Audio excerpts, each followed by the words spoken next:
नमस्कार, मी प्रताप तांबुळकर आणि पुन्हा एकदा तुमचं एका नवीन व्हिडिओमध्ये स्वागत करीत आहे. हा व्हिडिओ बनवण्यामागचं कारण म्हणजे आज आपल्या जिल्ह्यातील मराठी शाळा ओस पडत चाललेल्या आहेत आणि याला जबाबदार खरं तर आपण पालक वर्ग आहोत.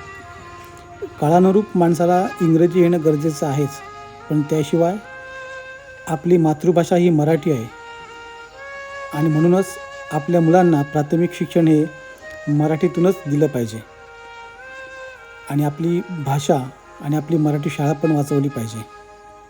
तर चला तर मग सर्व पालकवर्गांनी याचा विचार करूया आणि आपल्या मुलांना मराठी शाळेतच शिक्षण देऊया. पहा, आता ही शाळा पहा, नेहमी गजबजलेली ही माझी मराठी शाळा आज कुठेतरी शांत शांत मला दिसत आहे.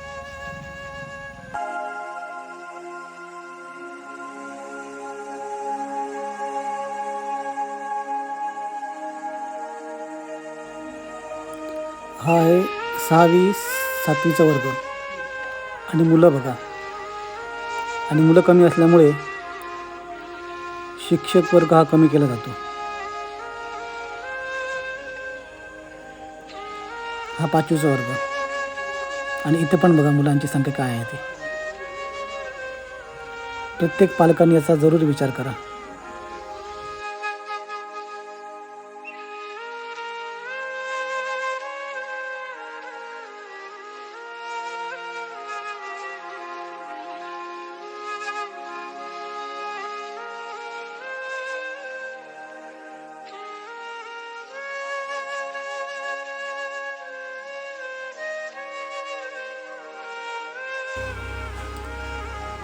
हा 2री 3रीचा वर्ग आणि 4थीचा वर्ग आहे आणि या तिन्ही वर्गांची मुलं बघा किती कमी आहेत आणि त्यातच शासन शिक्षकांना वेगवेगळ्या जबाबदाऱ्या देतो.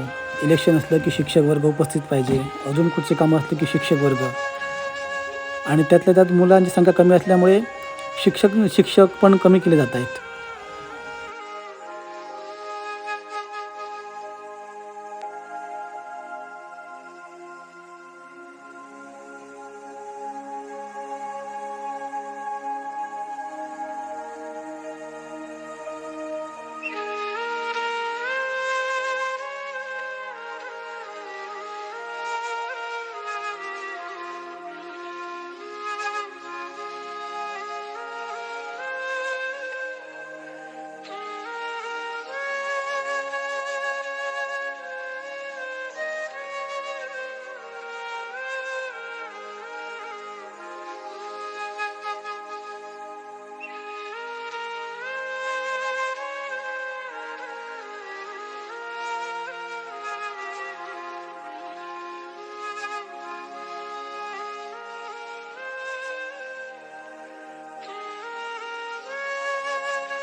आणि शेवटी या व्हिडिओच्या माध्यमातून मी सर्वांना एकच विनंती करतो की आपली मराठी शाळा वाचवा आणि त्याचबरोबर आपली मराठी भाषासुद्धा वाचवा.